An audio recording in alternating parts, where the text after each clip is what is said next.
2 years had passed. 2 long, gray years of rebuilding everything from scratch: my peace, my routine, my sense of self. The house was quieter than ever, but it didn't ache anymore. Not like it used to. Then one rainy Thursday evening, just as I was pouring tea and halfway through a book I wasn't really enjoying, someone knocked at my door. I wasn't expecting anyone. I opened it and there she was, Laura, my ex-wife, smiling like it hadn't all ended with her walking out of my life. She had the same hair, same way of tilting her head when she said my name, like it was still hers to use. For a few seconds, I didn't say a word. I just stood there, the weight of 2 years crashing into the silence between us. "Can I come in?" she asked, like it was nothing. I don't know why I stepped aside. Maybe it was curiosity. Maybe it was some leftover scar that twitched when she looked at me like that. Maybe I just wanted to see if I still felt anything at all. She walked in like it was still her house, commented on the new lamp, sat on the couch we once picked out together, looked at the photo frames on the shelf, photos of mountains, not people. I had removed every trace of her after she left. I thought she'd notice. I was just in the area, she said. Liar. She lived 3 states away. She'd moved in with him, the guy from her office, the one she used to swear was just her boss. She looked around like a ghost trying to haunt what was no longer hers, like she was trying to find cracks in the walls she once helped decorate, hoping something would feel broken without her. It didn't. "I've been thinking about you," she said softly. I sipped my tea and said nothing. She smiled again, this time more awkwardly, sensing the distance. "You look good. Healthier, I guess." I wanted to laugh. When she left, I barely ate. Lost 15 pounds. My skin turned pale from sleeping in the dark. But I didn't say that. I just nodded. She tried to explain why she left. Something about feeling stuck, about timing, about needing to find herself. All the things people say when they want to justify tearing apart a home like it was wallpaper they got bored of. I didn't interrupt. I just watched her. She didn't ask if I was seeing anyone. She didn't even glance at the table for signs of another presence. She was too wrapped up in her own nostalgia to wonder if I'd moved on. I realized, sitting there, that I no longer missed her. What I missed was who I thought she was, and that version of her never really existed. When she left an hour later, she hugged me like old friends do. Her perfume lingered for a while, the same one I once bought her, but the room didn't smell like love. It smelled like closure. I locked the door behind her and didn't watch her leave. It didn't all fall apart overnight. That's the lie people tell themselves when they want a clean explanation. Truth is, it crumbled slowly like a ceiling with a leak, where the damage is happening long before the drip hits the floor. Laura and I were married for 5 years, and for most of those, I was in love with her. Truly. The kind of love where you pick up her favorite coffee without her asking, where you remember how she likes her ex,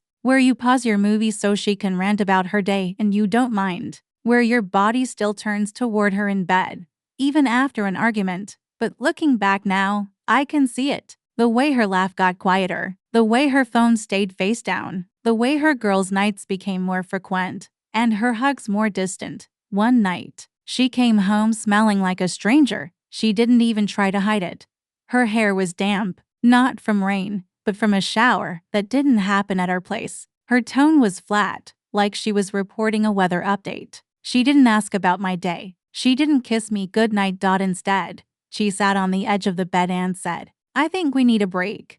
I didn't ask who he was, because I already knew. The signs had been there: quick to anger, always distracted, suddenly obsessed with fitness. And the way she talked about her new boss, Marcus, the visionary, the man who actually listened to her. I didn't know if she cheated emotionally or physically first, but by then, it didn't matter. She moved out a week later. No tears, no begging, just boxes and silence. People kept asking what happened. Friends, family, co-workers. And I had no good answer, because I wasn't dramatic about it. I didn't scream or burn her pictures. I didn't trash her name. I just shut down. I'd go days without speaking to anyone. The house felt enormous, even though it was only 2 bedrooms. Every sound echoed. I stopped cooking, ate cereal for dinner, slept with the TV on just to hear another voice. She didn't call. Not once.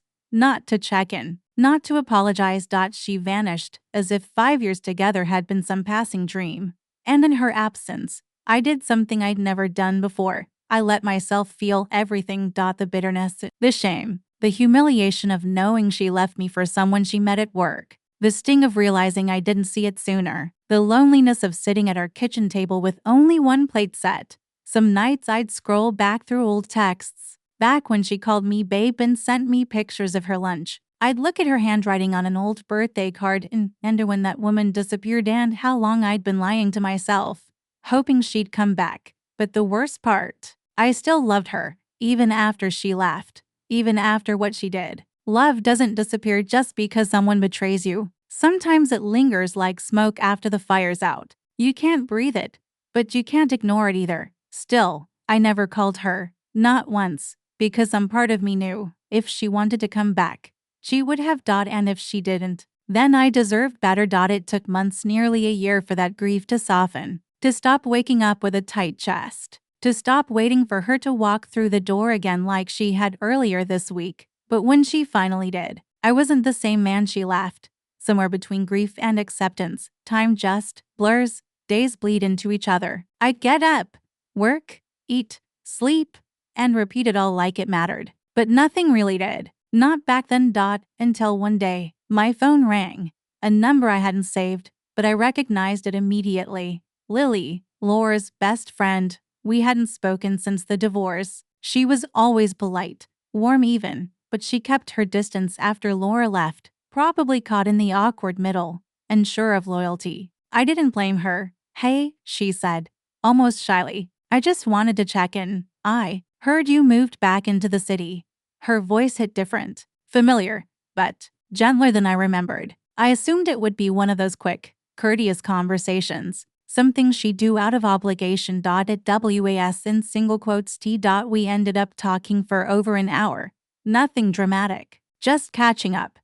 Her job, my dog, life, but there was something about the way she asked how I was doing, like she actually wanted the truth, not the polite version. And for some reason, I gave it to her. After that, we started talking more. A few texts, then regular calls, then coffee. At first, I questioned it.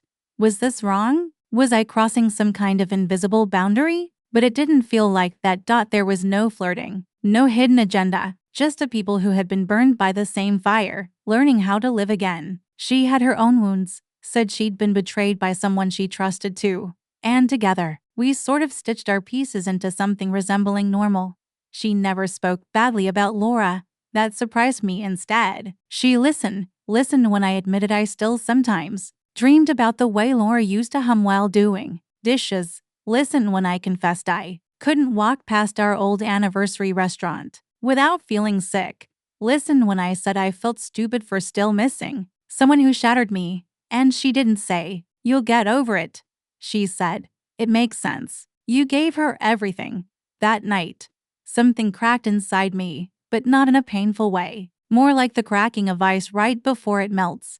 She wasn't trying to fix me. She wasn't trying to be anything for me. She was just there. And for the first time in over a year, I didn't feel like I was drowning. We started seeing each other more. At parks, at bookstores, at a tiny Thai place she swore had magic soup. Still, it wasn't romantic. It was something slower, warmer, real. One evening, while walking her to her car, I said, "You know, you've probably done more for me than anyone else these past 2 years." She smiled. "You've done more for yourself than you realize." And just like that, I started to believe it. I didn't know what this was between us. I didn't dare call it anything. But I knew one thing with absolute clarity. It didn't feel like a rebound. It felt like a lifeline. And I wasn't going to let it slip away.